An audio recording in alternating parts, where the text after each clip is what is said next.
Hello guys, আশা করি সকলে ভালো আছেন। এসবিএফ যে এবার মালামাল হবে এটা বলা না। এইদিকে দেবদার রঘু ডাকাত, আরেকদিকে কি বলবো এসবিএফ রঘু ডাকাত দিয়ে তো এবার কাম ব্যাক করবেই। এবং রঘু ডাকাতের আগে রঘু ডাকাত থেকে বড় প্রজেক্ট হচ্ছে তাণ্ডব। ইয়েস, একদম ঠিক শুনছেন। কারণ রঘু ডাকাতের বাজেট ওঠা লাগবে। কারণ দেব হয়তো কামাল হয়তো 30 কোটি পর্যন্ত, কিন্তু শাকিব খান 100 কোটি পসিবল। অর্থাৎ শাকিব খানের বাজেটটা এমনিতেই বেশি থাকবে, এটা বলার কিছু নাই। দেবিয়ান বাজার হবে না, যেটা সত্য সেটাই। আমি যা শুনেছি প্রায় 35 কোটি টাকা বাজেট হলো তাণ্ডবের, এবং রঘু ডাকাতের হয়তো 10 কোটি অথবা 9 কোটি এরকম বাজেট।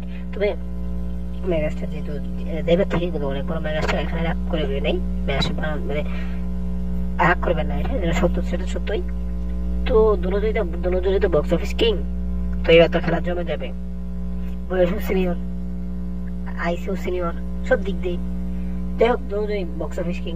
তো এইবার যে এসবিএফ মালামাল হয়ে যাবে এটা বলার আর কোনো বহুল্য রাখে না। এসবিএফ এবার সেই মালামাল হবে। তো আজকের ভিডিওটি এ পর্যন্ত। ধন্যবাদ পুরো ভিডিওটি দেখার জন্য।